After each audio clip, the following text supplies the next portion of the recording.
first time around, Ralph destroyed video games, and this time he's wrecking the internet. Let's take a look at Ralph Breaks the Internet. This one stars the voice talents of John C. Reilly, Sarah Silverman, Gal Gadot, and Taraji P. Henson, just to name a few. And in this one, Ralph's friend, Princess Vanellope, her game has been broken. So he decides to go onto the internet where he knows eBay is to get her the parts she needs to fix her game. And of course, Ralph has to break something. Ralph breaks the internet. Now, for one, I loved the first Wreck-It Ralph. I really did. I think any video game aficionados would have gotten a real kick out of that movie, would have enjoyed it. Just the fact that you could, like Ready Player One, you could just, be pointing out, oh my god, this video game character and that video game character, and this in-joke and that in-joke. So it really did appeal to people who loved video games. But it also had a sweet story at heart with these characters who have what could be associated with disabilities and using them as superpowers, which is a very awesome message to bring to everybody. In this one, Ralph, the message seems to be that Ralph is having a hard time, should I say, giving his best friend room to grow and room to develop in her life. So the story here, I just felt like it was a bit more heavy-handed than the first, but let me get into the stuff that I liked. The visuals. It looks great. This movie looks really good. Like the first one, they've managed to do like what Incredibles did. They took what they had with the first one and they polished it up some more. So everything here looks really good, from Ralph's hair to you could actually see the fibers in his clothing, to the Vanellope's hoodie. Everything, you can see the details to it. I love the design for Gal Gadot's character, Shank, as well. It really did look a lot like her. And her video game world is very reminiscent of if you play games like Grand Theft Auto and that kind of stuff. Her game is very reminiscent of that. So those sequences too, they had a lot of, that was one of the bigger game sequences they had, was in that game. And I adored it. It was really well done. It's a chase sort of sequence between Shank and Vanellope. And it's very, very well shot, very, very well done. It's one of the more exciting aspects of the movie.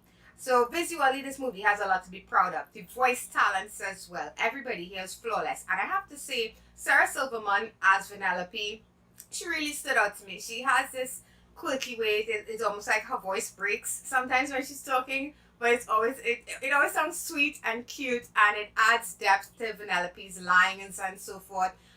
John Reilly as well as Wreck-It Ralph, he does a fantastic job.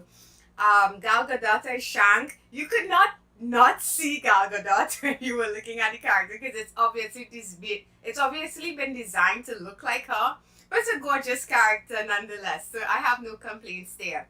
Also, the world of the internet. I mean, we've all been on the internet, I assume, you're watching this right now.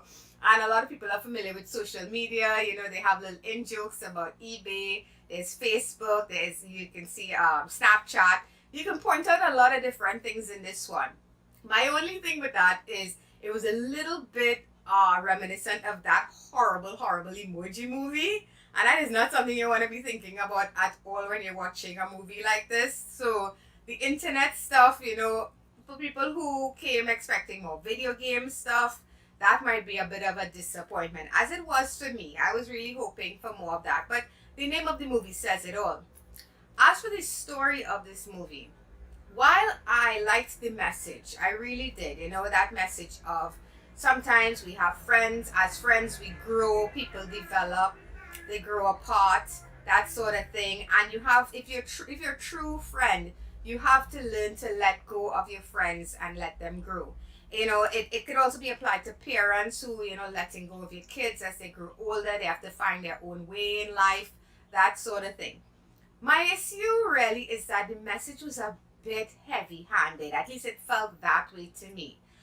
And there was also a creep factor to it. Now, this might just be me, because all through Ralph's journey with Vanellope, I was getting this weird vibe, maybe because I'm seeing it from a relationship point of view. That could just be me. So it was a little weird when, like I said, the message is about letting go, and Ralph is being very much almost like a stalker type friend in a way. He wants to know where she is and where she's going and that sort of thing. And He doesn't want to let her out of his sight, so to speak. And I kept getting that vibe all the way through until the end. I was like, no, this could also be about, parents letting their kids grow up and be who they need to be. So it drew me, I didn't say drew me out of the movie, but it made me a little uneasy while watching the movie. It was like Tomorrowland all over again with George Clooney's character with that AI that is older as an AI, but is in the body of a child. So, it gets weird, it gets creepy to watch. So that threw me off a bit. And like I said, I thought the message was a little bit more heavy-handed, whereas Wreck-It Ralph managed to have a good message while still feeling lighthearted and fun. This movie gets kind of dark, at least to me. And as well as the ending, I don't want to give it away too much, but the main ending, what they battle in the end, so to speak, is extremely disturbing to look at close up. It's extremely, if things crawl your blood, so to speak, that did that for me. It's not a nice design to look at. But overall, it's a solid follow-up to the first film. It has a good message at heart. It has wonderful visuals, great voice acting. And I think if you enjoyed the first Wreck-It Ralph, I see no reason why you won't like Ralph Break the Internet. So I'm giving it a 6.5 out of 10. And that's it, guys. I don't know if you've seen this one yet. If you have, let me know how you felt about it. If you like this video, please feel free to hit that thumbs up button. It's very much appreciated. If you want to subscribe to my channel, you can click on my face over there.